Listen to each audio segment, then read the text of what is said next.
Ah, here we are, the stepping stone pyramid of Dozier.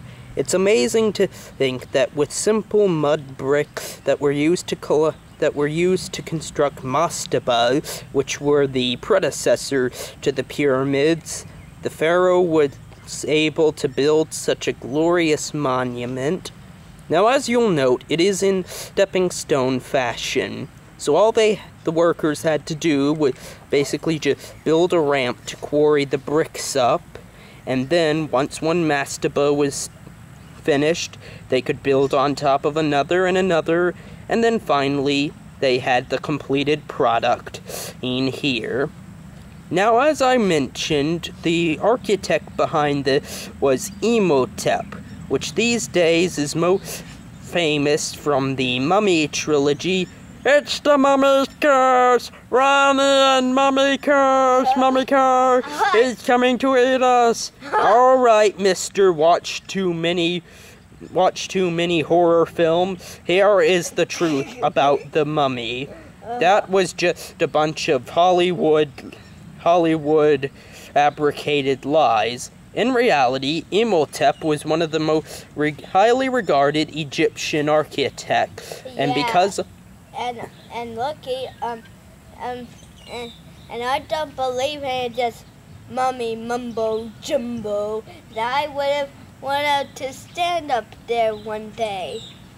Yeah, looks glorious, don't it? So anyway, as I was saying, he was so respected and the pyramid was so glorious that after he died, he was considered one of the gods, albeit a lesser one. But nonetheless, he was granted divine status. Which brings us to another point about the pharaoh. The pharaoh was believed not only to be just a ruler, but a direct descendant of Horus, granting him the title Son of Horus. And pharaohs indeed were believed to be incarnate forms of the god Horus. Now, after Dozier left his mark, another pharaoh would come to power who would leave a slightly different, not quite as magnificent, though nonetheless influential pyramid mark upon Egypt. And now we just perform a scene transition.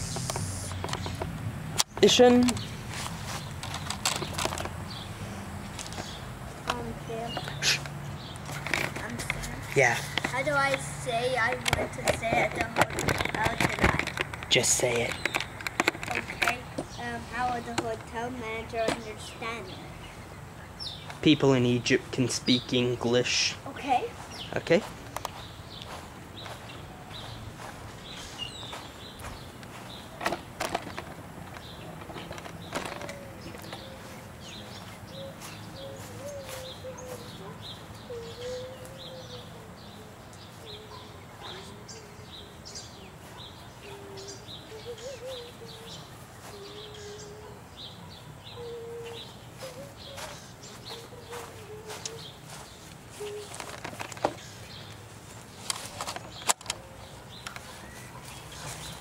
Okay, everyone, and we are back. Ian, can you move out of the shot?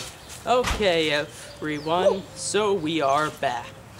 Now, as I discussed earlier, after Dozier, there came the pharaoh Snefru. Now, he has a funny name. That's her, Snefru. Yes, okay, Mr. Joke Machine. Now, as Kazoon time!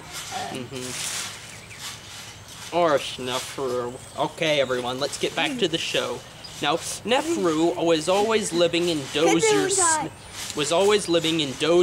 shadow, as he, on a daily basis, saw the glory that Dozier had built in his rule. So Snefru wanted to build something just as glorious. Yes, thank you, Ian. Now, so he decided that unlike Snefru, his pyramid was unlike Dozier, his pyramid was going to be solid limestone and pointed. Now, he made three attempts. 3 attempts at building a pyramid. Alright, Now, when he attempted his first pyramid, he had it rushed, and so construction didn't go well, and the pyramid collapsed midway in the construction. This is referred to as the collapsed pyramid. His second pyramid that he built was almost complete, and right before it got to the top, it was bent so it would form a semi-perfect triangle. Would you call it the bent pyramid? Yes, it was, Lucky. However, inside it was structurally unstable, and the Egyptians believed that after death, you would come back to life to gather things you'd need for the underworld. So Snefru didn't want to get double killed. So due to the unstableness, the bent pyramid was abandoned. Though finally, using red granite bricks, Snefru made a successful pyramid, which is now referred to as the Red Pyramid. It was close to Dozier's in height, though based on his many failures in pyramid making, Snefru's is mostly remembered as the pharaoh who wasn't very good at pyramid building. So let's go over here and see Snefru, bless you, attempts at pyramid building. Scene transition, here we go. Kazoo time, kazoo time, kazoo time, kazoo time. Kazoo time, kazoo time, kazoo time, kazoo time, kazoo time, kazoo time, kazoo time, kazoo time, kazoo time, kazoo time, kazoo time,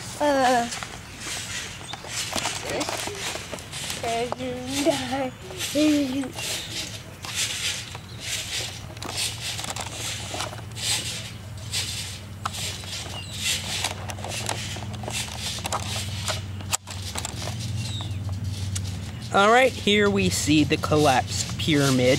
As you'll note from the base, it was starting out pretty good, but midway in the construction we can see near the top, it clearly collapsed. One of Snefru blunders, the first of many ones.